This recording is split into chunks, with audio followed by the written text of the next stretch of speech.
¿Cómo desaparece una fortuna que en su punto más alto superó los 500 millones de dólares y que hoy no deja ni un solo negocio activo?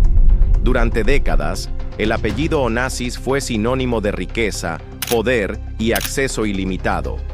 Barcos, islas privadas, bancos suizos, contratos con gobiernos. Pero medio siglo después, todo se ha desvanecido.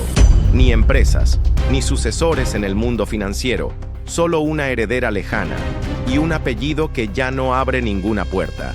Esto no es una biografía, es una investigación real sobre una de las mayores fortunas del siglo XX y sobre cómo, sin guerra ni crisis, el dinero simplemente desapareció.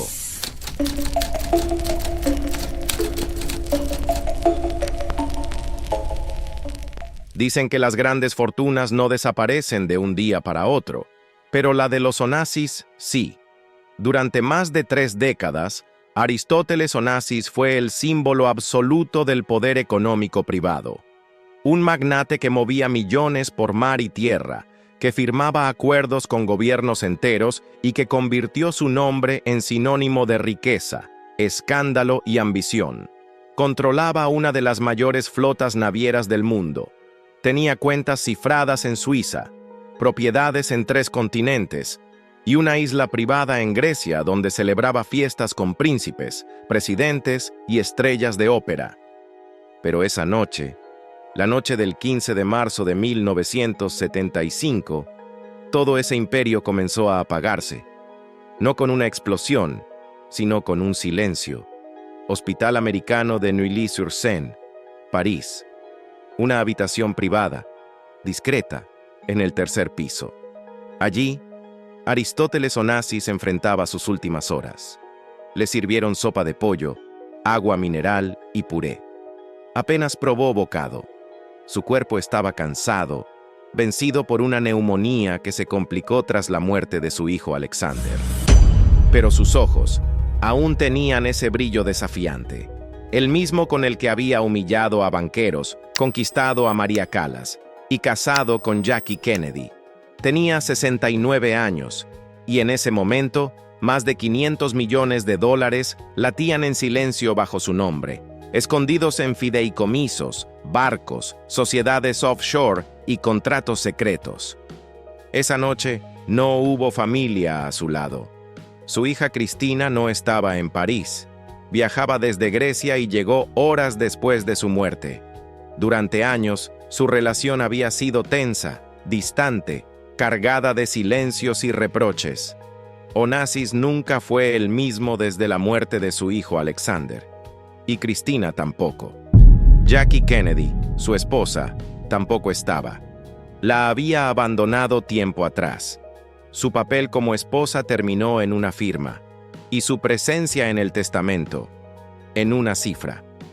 Atina, la nieta que algún día sería la última heredera.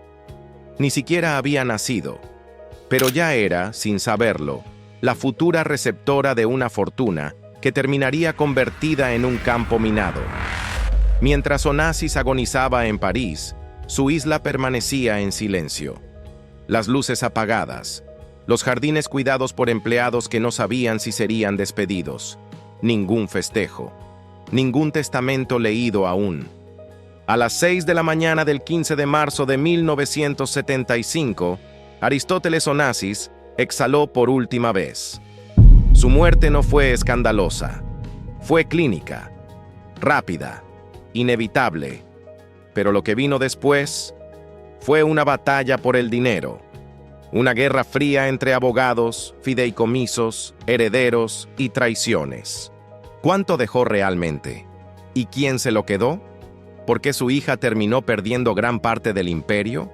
¿Y cómo fue que su nieta, criada en Europa, alejada de Grecia, terminó con apenas una fracción de lo que una vez fue la fortuna más poderosa del Mediterráneo? Este no es solo un relato de herencia, es un aviso, porque cuando el dinero no encuentra herederos capaces de sostenerlo, lo devora todo. Una de las mayores fortunas del siglo XX terminó dividida, olvidada, y sin nadie que la defienda. ¿Crees que el apellido Onassis fue víctima del destino? ¿O del mal manejo del dinero? Déjame tu opinión en los comentarios. Apóyame con un like y suscríbete para descubrir más historias reales donde el poder se pierde sin hacer ruido.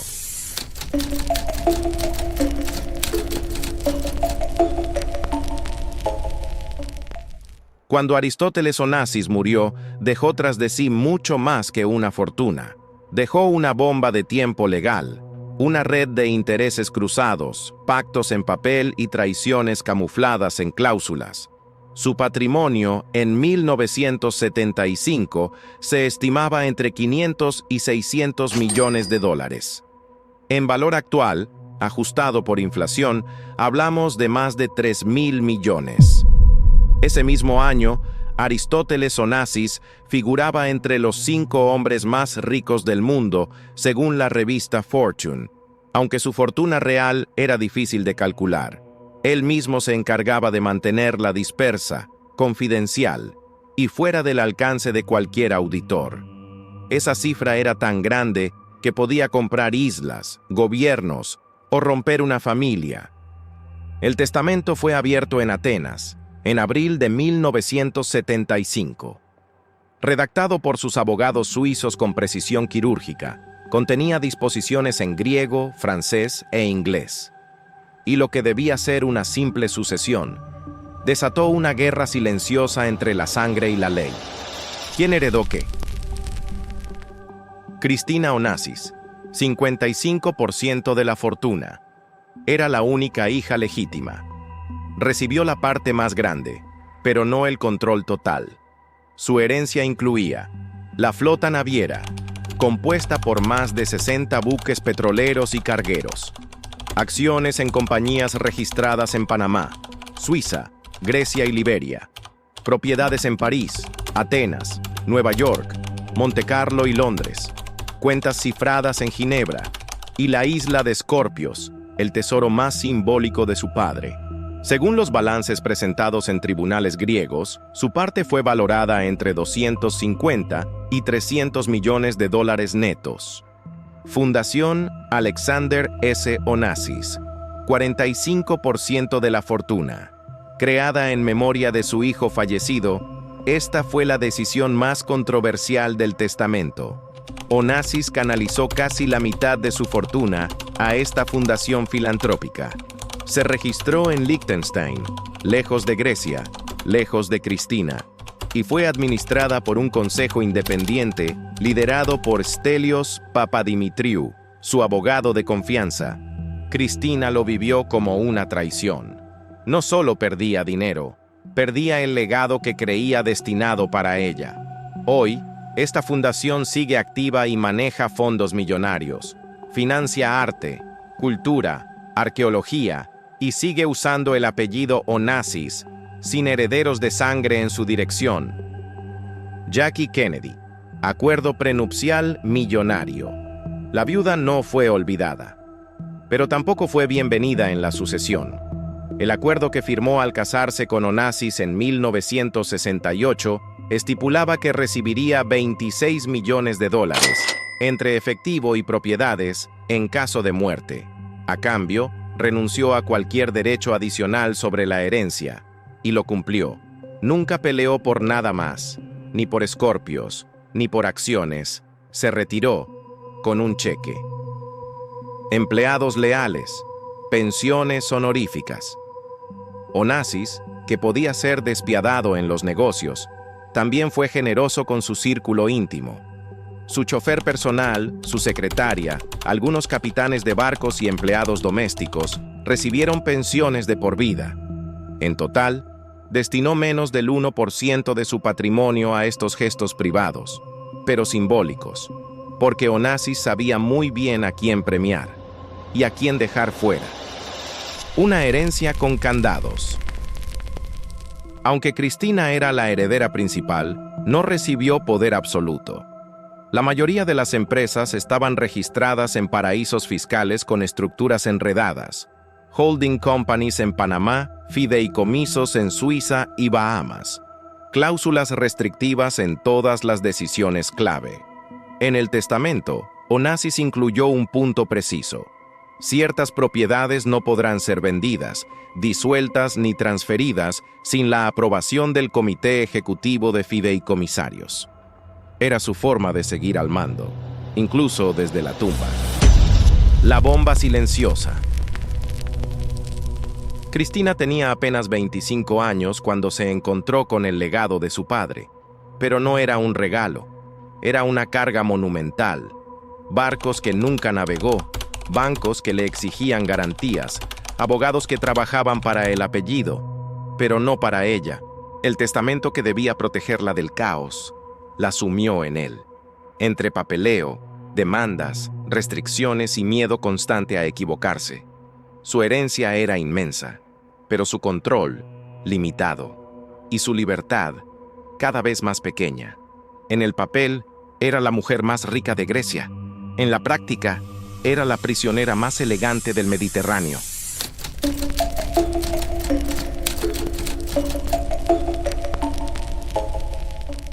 Cristina Onassis lo heredó todo: el apellido, la flota, las mansiones, los bancos y el peso.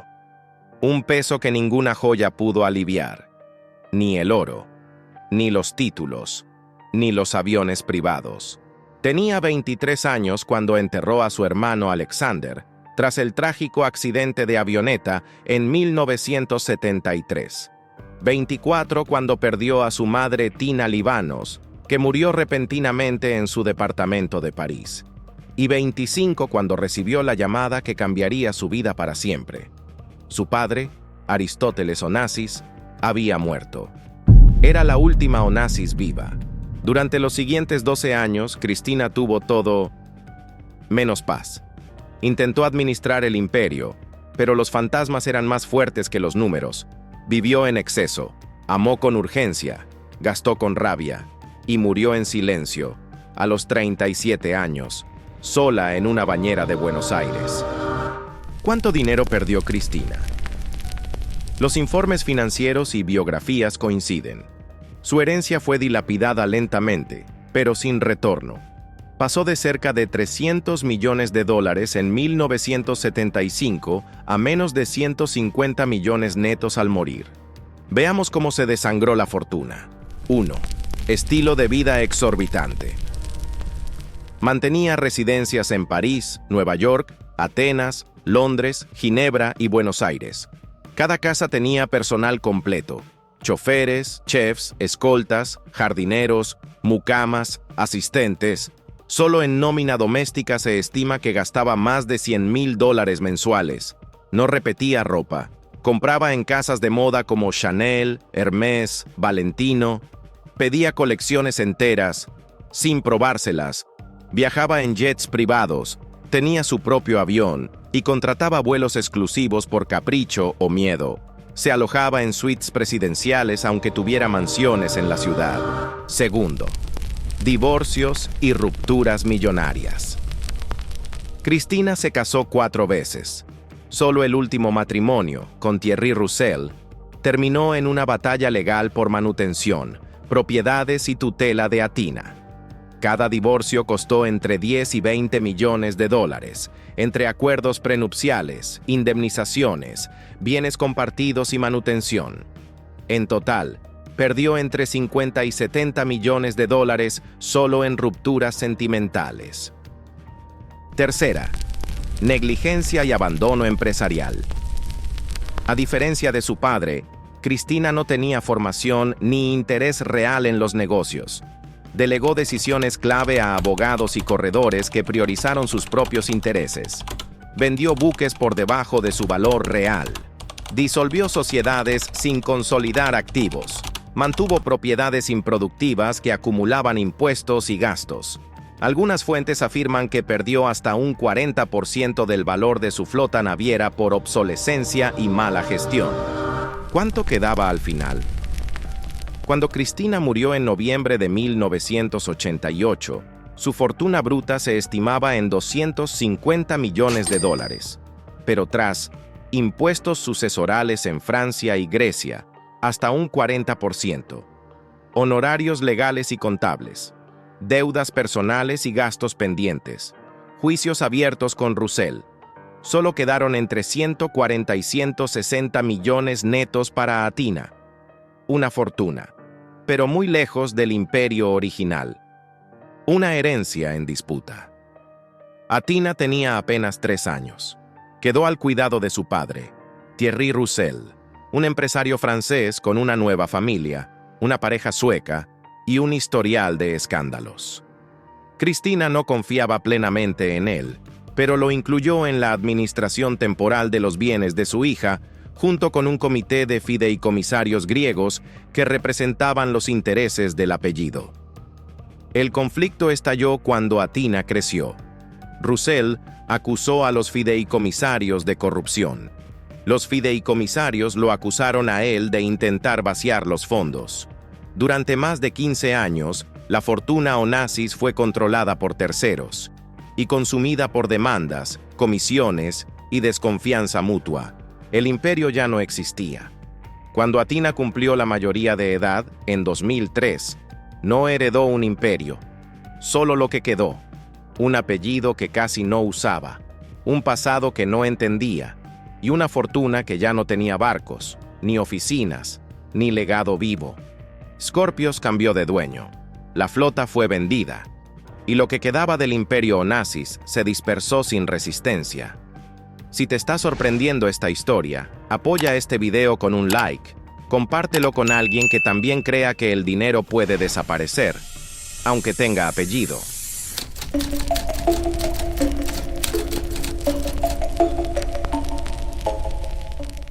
Nació en enero de 1985 y a los 3 años, Athina Onassis se convirtió en la heredera más joven y más solitaria de Europa. No heredó una empresa, ni una marca construida con visión de futuro. Heredó el eco de una tragedia, un apellido herido, una fortuna encerrada en contratos que hablaban en griego, francés y desconfianza. El dinero sin acceso. Tras la muerte de Cristina Onassis en 1988, la fortuna pasó a manos de un fideicomiso internacional con control compartido entre 3 frentes. Thierry Russell, su padre biológico, 4 fideicomisarios griegos, representantes del apellido Onassis, 2 bancos suizos, responsables de mantener e invertir los fondos. Durante más de una década, este sistema estuvo plagado de tensiones. Russell acusaba a los fideicomisarios de enriquecerse con el legado. Los griegos, por su parte, lo consideraban un oportunista que no respetaba la historia del apellido. Athina creció en medio, literalmente, custodiada, aislada, sin hablar griego, sin contacto con Scorpios, sin comprender el peso que su nombre arrastraba. ¿Cuánto dinero se acumuló realmente? Cuando Cristina murió, se estimó que la fortuna neta era de unos 250 millones de dólares brutos. Después de impuestos, litigios y ajustes bancarios, se preservaron alrededor de 150 millones netos para Athina. Durante los 15 años siguientes, los bancos suizos invirtieron ese capital en bonos, acciones y fondos europeos. El rendimiento de esos activos, más el crecimiento del mercado durante los años 90, hicieron que el fideicomiso creciera. Según documentos citados por Le Monde, Financial Times y Katy Merini, Athina accedió finalmente a una fortuna de unos 800 millones de dólares en 2003, al cumplir 18 años. Pero nada llegó limpio. De esos 800 millones, más de 40 millones se habían gastado en litigios internacionales, honorarios fiduciarios y bancarios, algunos estimados en 4% anual, consumieron parte del capital. Y el control de muchas inversiones se mantuvo restringido bajo nuevas figuras legales europeas. Athina no tomó el control total de inmediato. Se liberaron sumas progresivas. Los abogados suizos siguieron gestionando cuentas hasta que ella cumplió 21. Una herencia convertida en establo. Lejos de Atenas, lejos de la Fundación Onassis, Athina eligió el silencio y los caballos. Se mudó a Bélgica en sus 20s y construyó un centro ecuestre de alto rendimiento. Contrató entrenadores olímpicos, genetistas de caballos, veterinarios de élite. Su inversión total en el mundo ecuestre superó los 50 millones de dólares, entre compra de caballos de salto olímpico, construcción de establos, equipos de competencia, patrocinios internacionales, viajes privados con personal técnico. Fue su forma de darle sentido al legado. No quería negocios, quería saltar vallas. El matrimonio que drenó algo más que amor. En 2005, Athina se casó con el jinete brasileño Álvaro de Miranda Neto, conocido como Doda. El enlace ocurrió en Sao Paulo. La boda costó más de $1.500.000. Durante el matrimonio, compartieron mansiones en Bélgica, Ginebra y Brasil. Viajaban en jets privados, invirtieron juntos en competencias y equipos ecuestres. Pero el amor terminó. En mayo de 2016, Athina Onassis y Doda Miranda anunciaron su separación. Aunque habían firmado un acuerdo prenupcial que estipulaba un pago único cercano a los $12 millones, el proceso de divorcio se complicó con disputas sobre propiedades compartidas y la administración de caballos de competencia. El divorcio se finalizó legalmente en noviembre de 2017 y se estima que Athina pagó entre 11 y 15 millones de dólares en total. Una pasión que consumió millones terminó en una liquidación. ¿Y Scorpios? La isla, joya emocional de Aristóteles Onassis, fue arrendada en 2013 por 99 años a Ekaterina Ribolovleva, hija del magnate ruso Dmitry Ribolovlev, quien financió toda la operación. El contrato fue estructurado legalmente como un leasing a largo plazo, una figura jurídica que permitió evadir la prohibición explícita contenida en el testamento de Onassis, la cual impedía vender Scorpios fuera del linaje familiar. Aunque el documento no la transfirió oficialmente, la isla cambió de manos sin romper la ley, al menos en papel. Muchos expertos consideran que fue, en esencia, una venta encubierta, disfrazada de arrendamiento para proteger a Athina de una eventual controversia pública o legal. El valor estimado del acuerdo fue de 150 a 200 millones de dólares, aunque los detalles exactos nunca fueron revelados por completo debido a las condiciones de confidencialidad bancaria y fiscal en Suiza y Grecia. Hoy, Scorpios ha sido transformada en un resort de lujo privado, inaccesible para el público y reservado para élites internacionales.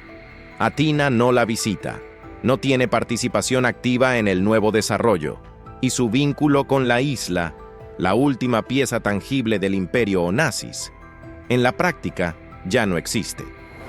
¿Qué queda hoy? El apellido Onassis, a nivel corporativo, ya no está registrado activamente en ninguna naviera. No existe una empresa Onassis, no hay barcos, no hay oficinas en el Pireo. Solo queda la Fundación Alexander S. Onassis, que Athina no dirige ni financia. La estimación actual de su fortuna neta es de entre 200 y 300 millones de dólares, según informes del Bloomberg Billionaires Index y registros europeos de activos. Vive entre Suiza y Bélgica, no aparece en medios, no da entrevistas y no ha tenido hijos. El linaje está oficialmente en silencio. La última Onassis. Athina no vendió solo propiedades, vendió símbolos, rompió vínculos, abandonó una identidad que la condenó desde la cuna. Hoy es libre, pero sola.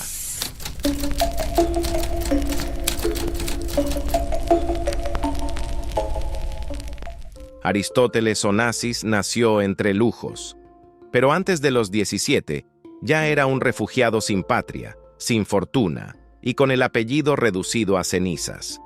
Huyó a Argentina con una maleta vacía y una ambición imposible de apagar. Pero en menos de una década logró lo que nadie había hecho: controlar el petróleo sin tener un solo pozo, mover fortunas sin rendir cuentas, hacerse dueño del mar.